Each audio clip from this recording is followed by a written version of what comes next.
You know how much you love those, like, surprising tech facts, right? Like how something so simple Yeah. can just, like, completely change things? Yeah. Well, get this. Japan is using something Right. that we literally see every single day, QR codes, in a way that's actually saving lives. It's incredible. I know, it's kind of crazy, right? Right. So Japan, they've got a pretty serious issue Yeah. with people falling onto train tracks. Yeah. It's a big problem. And, like, the usual fix for that, those platform safety doors, they can be really expensive Yeah, they are really expensive. to install. Yeah. Especially, when you think about having to do it across an entire country. Yeah, exactly, like across a whole network. Yeah. So today we're going to deep dive into how QR codes Okay. are making train travel in Japan safer and more affordable. Sounds good. And maybe this will spark some ideas for us about, like, how we can use existing tech in new ways. Always. So I was watching this YouTube video, Okay. and it talked about how Japan is using QR codes Oh, wow. instead of those, like, really expensive machines to operate platform safety doors. It's so smart. Yeah. Traditional platform doors, like you said, they rely on all these like really complex machines and sensors. Yeah. And all of that just drives the cost way up. But Japan is amazing at this, like finding these really clever and cost-effective solutions. Yeah. I mean, you think about it, they've been doing this for decades. Right. And they call it frugal innovation. Frugal innovation. Yeah, it's all about getting the most value out of limited resources. Hmm. It's pretty cool. Okay, so I'm already intrigued. Good. So, like, how do QR codes fit into this whole thing? Okay, so picture this. You're standing on the platform waiting for the train. Right? The train pulls in, Yeah. and right above the doors on the platform is a camera, Okay. and it flashes as the train is pulling in. You know why? Why? Because it's scanning a QR code sticker. What? Scanning a sticker? A QR code sticker that's placed on the train door itself. Wait, so you're telling me that a simple sticker is, like, helping to solve this major safety problem? Exactly. That's amazing. Isn't it? Yeah. So that camera scan that we were just talking about, Yeah. it triggers the platform doors to open. Okay. And it does it in perfect sync with the train doors. Wow. It's like they're doing a secret handshake.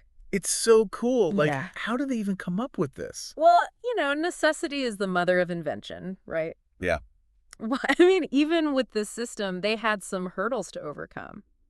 Like what? Well, they had to make sure that the system was super reliable in all kinds of weather. Oh, yeah, that makes sense. I mean, think about it. Japan gets all kinds of weather, from snow to rain to, like, scorching heat. Yeah, that's true.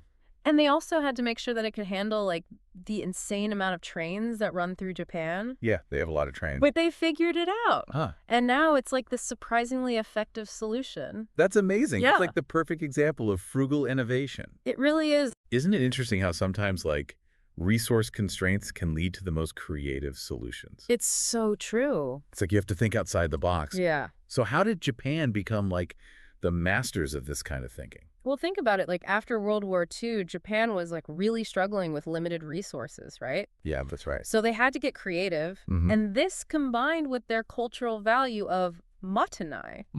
It's like this concept of avoiding waste and valuing resources. Oh, interesting. Yeah, so this has made them like the kings and queens of finding value in things that other people might overlook. Huh. So this QR code thing isn't just like a one-off. Oh, definitely not. Oh. Japan has tons of examples of frugal innovation. Like what? Well, those capsule hotels. Yeah. Those were invented in Japan. Oh, wow. Yeah. Those tiny, affordable sleeping pods in those, like, densely populated cities. Yeah, makes sense. And you know what else? Why? They've used discarded oyster shells Yep. to build artificial reefs. That's a good idea. Yeah, it helps restore the marine ecosystems. Wow. So they're thinking in all sorts of ways. That's amazing. Yeah.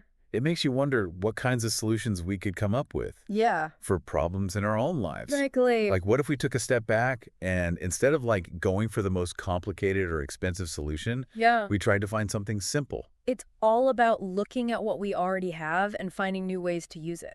Yeah, exactly. I mean, sometimes the best solutions are literally right in front of us. This is so cool. It is. So what's our takeaway for today? I think the biggest takeaway is that innovation isn't always about inventing something totally new. Okay. It's about looking at things differently Yeah. and seeing potential where other people don't. Like Japan with the QR codes. Exactly. It's using something so simple to solve a problem. It's a really good example. Yeah. And you know, this whole thing got me thinking, So, what other things in our daily lives have like hidden potential? You know what I mean? Yeah. like, what if we could reimagine, like, the paperclip or even a traffic light to solve some of the world's biggest problems? That's a really cool thought.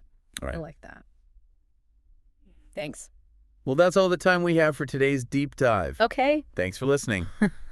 See ya. Bye. Bye.